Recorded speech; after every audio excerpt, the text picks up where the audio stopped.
በስመ አብ ወወልድ ወመንፈስ ቅዱስ አሐዱ አምላክ አሜን።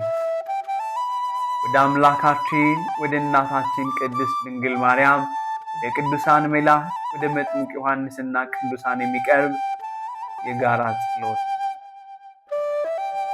አምላካችን ክብር ላንተ ይሁን። ሰማያዊ ንጉሥ፣ አጽናኝ የእውነት መንፈስ፣ ሁሉም ቦታ የምትገኝ ሁሉንም ነገር የምትሞላ የበረከት ሀብትና ሕይወት ሰጪ ናና በውስጥ ይኖር።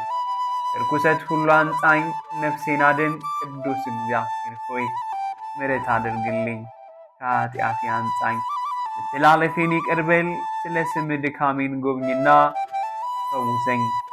ጌታ ኢየሱስ ክርስቶስ የእግዚአብሔር ልጅ ኃጢአተኛ ነኝና ማረኝ። ኦ ቅድስት ድንግል ማርያም ሆይ ከጥበቃሽ በታች አስጠጊኝ። ወደ ንስሐ ንጽሕናና ወደ ልጅሽ ወደ ክርስቶስ ምሪኝ።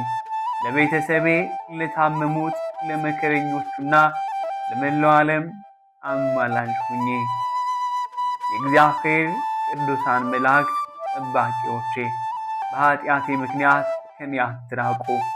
አእምሮዬን አብሩልኝ፣ ነፍሴንና ሥጋዬን ጠብቁ። በመዳን መንገድ ምሩኝ። ሊቃነ መላእክት ቅዱስ ሚካኤልና ቅዱስ ገብርኤል ሆይ ከክፉ ነገር ጠብቁኝ። እግዚአብሔር ዙፋን ፊትም ጸልዩልኝ። ቅዱስ ነቢይ ቀዳሚውና መጥምቁ ዮሐንስ ስለ እኔ ወደ እግዚአብሔር ጸልይ። አንተ የተከበርክ መጥምቁ ዮሐንስ ድምፅህ በምድረ በዳ የሚጮህ ልቤን ንስሐ፣ ትሕትና፣ ጾምና ንጽሕናን አስተምር። ነፍሴን በሕይወቴ ሁሉ ለክርስቶስ መምጣት አዘጋጃት። ቅዱሳን ሁሉ ስለ እኔ ወደ እግዚአብሔር ጸልዩ።